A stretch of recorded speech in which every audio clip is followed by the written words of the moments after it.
গায়রত কাকে বলে জানেন? নিজের স্ত্রীর চেহারা দেখা তো দূরের কথা, নিজের স্ত্রীর শরীরের গঠন দেখা তো দূরের কথা, আপনার স্ত্রীর নামটা পর্যন্ত যেন অন্য কোনো পরপুরুষ না জানে, এটাকে বলা হয় গায়রত। নবী করিম সাল্লাল্লাহু আলাইহি সাল্লামের সাহাবীদের স্ত্রীর নাম অন্য কোনো সাহাবী জানতেন না। শরীরের গঠন চেহারা দেখার তো কোনো প্রশ্নই আসে না, নামটা পর্যন্ত তারা জানতেন না। এটা হলো প্রকৃত গায়রত, আত্মসম্মানবোধ। আর আমাদের সমাজে দেখেন,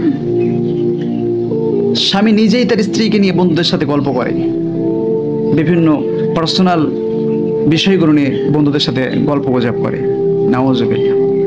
যেখানে আল্লাহ তাআলা নামটা পর্যন্ত গোপন রাখতে বলেছে, কারণ এমন কিছু মানুষরূপী জানোয়ার রয়েছে যারা আপনার স্ত্রীর নাম শুনে তার অন্তরে অন্য কোনো বাসনা আসতে পারে, কুবাসনা আসতে পারে, অন্য কোনো চিন্তা ভাবনা করতে পারে। এই জন্য আমি আপনাদেরকে অনুরোধ করছি, প্লিজ দয়া করে এই সমস্ত কাজকর্ম থেকে আপনাকে বিরত থাকতে হবে। যদিও আমার পেজটা ছোট, হয়তো অনেকেই শুনতে পারবে না, তবে আমি আমার জায়গা থেকে যতটুকু বলি, আমার 500 ফলোয়ার, এই 500 জন মানুষও যদি এগুলো মানতে পারে তাহলে আমি সার্থক।